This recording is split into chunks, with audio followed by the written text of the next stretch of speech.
Hey, a lot of people are moving to Idaho, moving to the Treasure Valley, moving to Nampa. Why?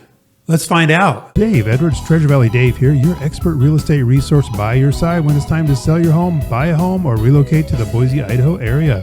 You'll find the Treasure Valley Dave team office centrally located right here in beautiful Nampa, Idaho. Now, back to the video. Hey, Dave Edwards, Treasure Valley Dave, and going through my news feed again, and I'm finding all these things that really make me wonder what's going on. Why would people be moving to Idaho? Are really that many people moving to Idaho? Is Idaho full? I'm not so sure, but let's take a look. And oh, hey, here's my website in case you need a great place to go to get some great resources. I tell you, this resource tab's got tons of great information that you can download and enjoy and learn something from. It's all for free and it's all for you. But anyway, so back to some of these things I've been seeing. Growing Idaho by the numbers. Who's moving here and from where? These are from our friends over at Channel 7. They say that family is a big reason why so many people are moving to the gem state. That's Idaho. And I can imagine that's exactly true.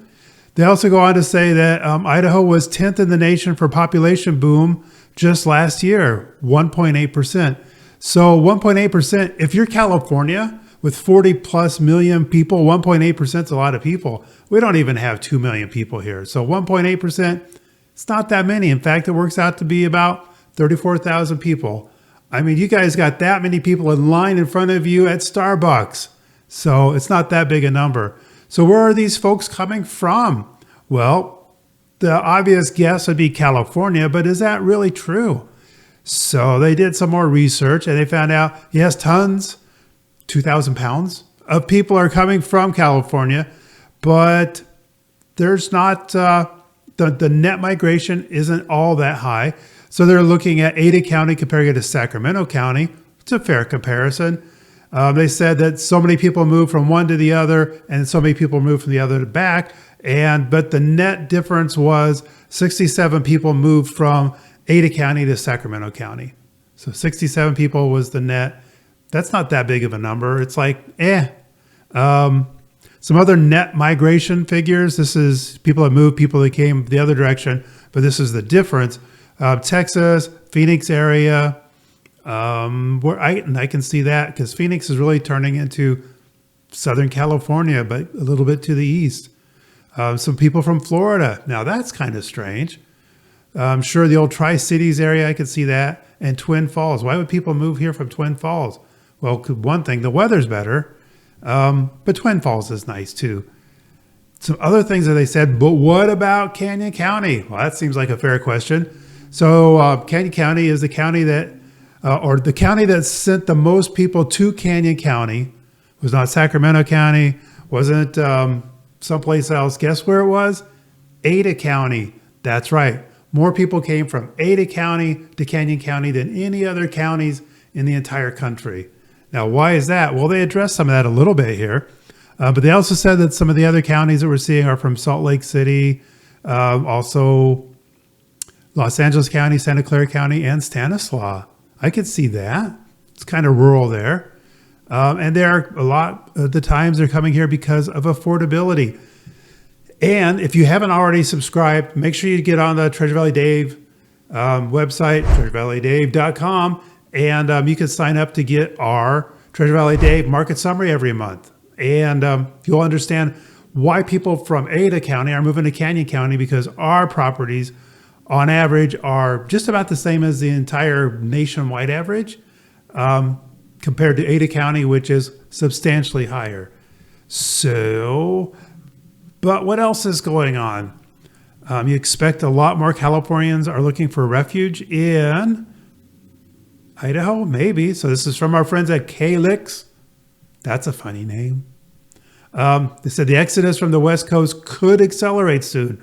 And this is a little bit more esoteric. They're talking about different things, different events that could happen, like with supply chains and China.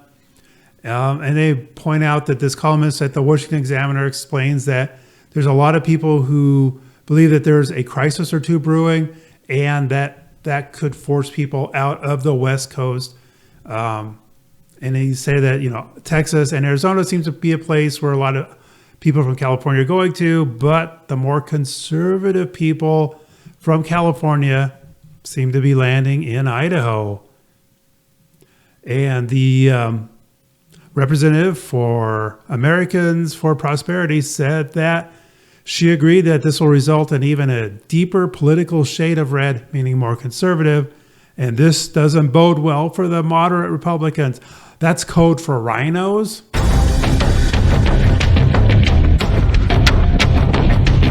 If you don't know about rhinos, well, we'll talk about that when we're driving around looking at houses. How's that sound? Moving on. So this is from KIDO radio. Shout out to Kevin Miller. Yay. He says that U.S. News says Idaho is one of the best states in America. Well, of course, we already knew that. He says that every year the folks over at U.S. News World Report publish a report finding the best places in the country to live. What I thought was interesting here is that there's Idahoans that are moving out. And where are they moving out to? Interestingly, number 3 comes in at Oregon. Number 2, Utah. And number 1, Washington State. So, and they rate, U.S. News also reported or ranked that 2 states outranked Idaho when it came to best places to live. In fiscal, as far as fiscal stability, crime, and infrastructure go. And they said that was Utah and Washington State. I'm not sure exactly about that. But anyway, why would people be leaving Oregon to go to, Idaho to go to Oregon and Washington State? And you know what? Utah is kind of turning to that purple color too. I mean, at least politically, I'm sure they still live a conservative lifestyle, but politically, boy, howdy, are they turning purple, pushing blue. So I'm thinking maybe the people that are leaving Idaho to those 3 places, maybe that's part of the mix that is making Idaho more red, more conservative. That's kind of funny. Not funny, haha. So again, from KIDO Radio, again, our buddy Kevin Miller. Thanks, Kevin. He mentioned that California continues to gain national attention for all the wrong reasons. And he has a list of 5 honest reasons why never to move to California. And I suggest you go check this out on their website, KIDOtalkradio.com. But there's some other things that this just popped up today. And this is really what got me in this chair today, because did you know about this? California has already passed. This is not theory. This is not some scaremongering that might happen. This has already been passed by the legislature. It's in the quiet of the night. It's already been signed by the government. This is law. This is going to happen probably about in the next year. Californians' electric bills are going to soon be based on their income. Anybody know Marxism, communist, the manifesto, and all that? From each to his ability to each to his means. That means it's going to be based on your income. Your bill for electricity doesn't matter how much you used. It matters how much income you have. The concept of an electricity bill based on your tax bracket is entirely foreign to the American consumer experience. Well, if you're in California, you better get used to it because it's coming. And it's not a guess. It's not a conspiracy theory. It's already been signed into law by your governor. And Lord help us, he doesn't become president. Invasion of privacy. Yeah, well, of course, obviously the government is going to have to know, and also PG&E and other utility providers are going to have to know how much money you make. I guess they'll have to make sure you're not lying too. So they're going to have that cross-checked with the IRS and stuff like that. Big brother, hang on. So it was hastily approved by the California legislature, signed by Governor Newsom, and puts California on the pioneering path. Woohoo, you guys are going to be first in the nation to be the first state to factor wealth into this unpopular monthly bill. Implementation could still be a year away, but because of the budget deficits they talk about later in this article, the government wants to do this as soon as possible. And this applies to investor-owned utilities such as PG&E. So they said SMUD won't be getting this because SMUD is a public power agency. But if you're SMUD and you see PG&E starting to rake in the bucks, and the infrastructure is already in place, maybe that will change too. So don't get too comfortable for those of you living in Sacramento. Here's a word too, equitable. Electricity bills will be more equitable. So that means that, well, it's Marxism. It's like whatever you can afford to pay is what you're going to pay. So let me ask you this. Let's say that, you make good money, because in California, you have to make good money to afford housing, right? So what it looks like on paper is like, oh my gosh, you must be rich. So they're going to just really come stick it to you. But what if you're that guy living in a tent with a window air conditioner hanging out the side? He can use as much electricity. He has no income. He'll have no electric bill. He can use as much as he wants. And maybe, he'll plug in his Tesla and it won't cost him a penny. How much is it going to cost you? Oh, you thought you were going to be saving money by buying an electric car? So now, well, obviously, one, you have to be rich to afford the electric car, right? Government gave you $7,500 rebate to make things a little easier for you. But, it's more of a mental thing. It's more of you're showing the world that you're environmentally conscious. You've gone green. Well, you're going green, and your green's going down the street, because the more you make, the more the utility company's going to take. Not only the more you make, the more the government's going to take, the more the utility company's going to take. So the guy that came up with this, Mr. Borenstein, he was surprised. He was shocked, stunned, and amazed that this actually got through. Well, that's the power of ideas, huh? You put an idea out there, and then some politician goes, wow, why didn't we think of that? Let's make it happen.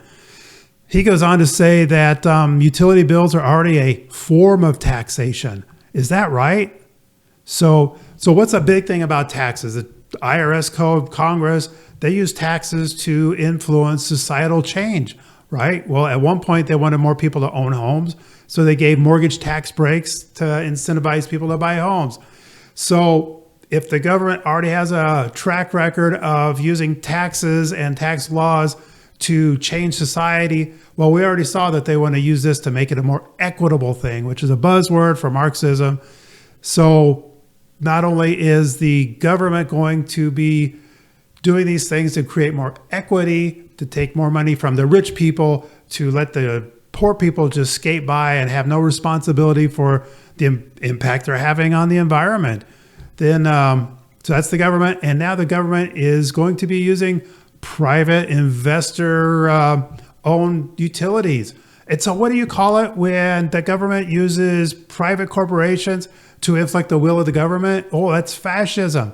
So you got Marxism, communism, fascism, totalitarianism, all right here in California. Why would you have to go all the way to, Red China? I don't know, unless you get unless Hunter's got an extra seat on the plane, maybe you want to go. But wow, you're going to have everything right here in California. So instead, it has already set in motion what is arguably the largest utility bill overhaul in state history. It will impact every residential customer served by PG&E, Southern Cal Edison, San Diego Gas and Electric, and may create template for other states to consider. And also there's other utilities like SMUD. So, wow, hang on, hold on to your hat. Communism is coming at you full throttle. Hold it. That would imply a gas engine. I guess that's not appropriate. But anyway, so Idaho is still a great place. There's not that many people that have moved here. But you know what? That could change too. If things keep getting as wacky as they are in California, I could see more people leaving, except for the homeless. Why would they move? It's great weather, great scenery, and it doesn't cost them a penny. Dang. So anyway, hey, leave your comments down below. I'd like to hear what you have to say. And if you'd like more information on what it's like to be up here, give me a call, text, email, whatever it takes. I want to share. I made the escape. I used to live in California, and many of my past clients have done that. And I can tell you they're happy. I'm happy. And if you want to be happy, well, as always, Treasure Valley Dave, looking forward to helping you get home to Idaho. Treasure Valley Dave here. Thank you for checking out this great video. Can I ask you, what problem do you have that I can help you with? Do you need to sell a home, buy a home? Are you a first-time home buyer? Maybe looking to relocate to the beautiful Treasure Valley from some other state? The Treasure Valley Dave team is your expert by your side here to help you solve your real estate problem. You can contact us through our website or give us a call or text at 208-860-2004. Now go ahead and subscribe and ring that bell so you don't miss any future videos. For more education and entertainment, check out this great video next or binge on this playlist.